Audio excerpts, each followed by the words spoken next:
Welcome to the only daily podcast focusing on compliance news of the day. Each morning, start your day with a cup of coffee and Tom Fox, the voice of compliance, to hear about 4 of the top compliance, corruption, or leadership stories you will need to start your day.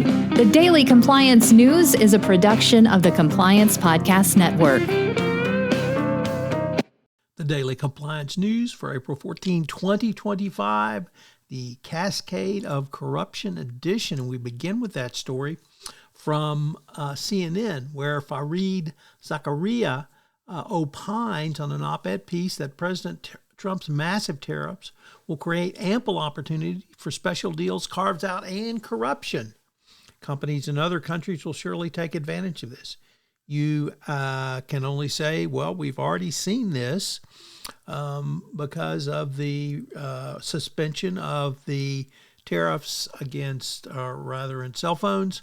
And then from the tech industry, you have to wonder how and why they got special treatment and no one else did.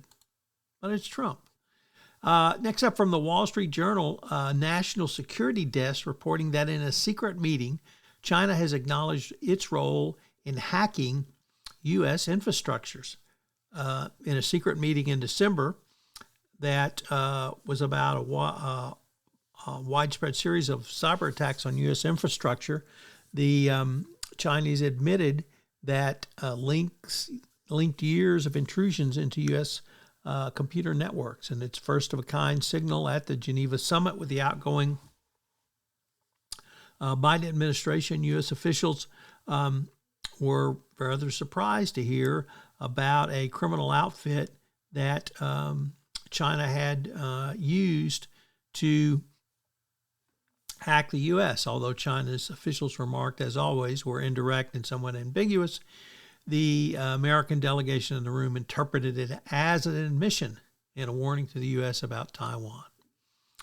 Next up, what is risk? That is a continued theme of the Daily Compliance News and, frankly, the Compliance Podcast Network. And now we are seeing more and more risk under the Trump administration. And now we have monetary risk and economic risk, because when life turns scary, people take refuge in American government bonds. Investors buy U.S. Treasuries on the assumption that come what may, financial panic, war, natural disaster, the federal government will endure and stand by its debts. Yet now the bond market is in turmoil, and you have to wonder, has President Trump shaken the basic faith in the basic proposition that U.S. debt is unimpeachable? He certainly indicates that everything is on the table for negotiation, and in the Trump negotiation world, there is really no rhyme nor reason. Next up from the Financial Times, what are the dangers of performance-based layoffs? Well, workers laid off by Meta in a recent call were quick to fight back. They were conscious of potential stigma of being labeled as low performers, and they took to social media to protest that the label was completely misleading and for many people flat out wrong. A released Meta product designer said, "I was swept up in a process that had more about hitting numbers and fairly evaluating individual performance." That is clearly what's going on with Doge, and now companies seem to be saying that even if you're not a low performer, if we label you as such, that will be the end of your career at this organization. So another HR headache for Meta as they continue to try to figure out what their role is in all of the world on a go-forward basis. Good luck, Mark.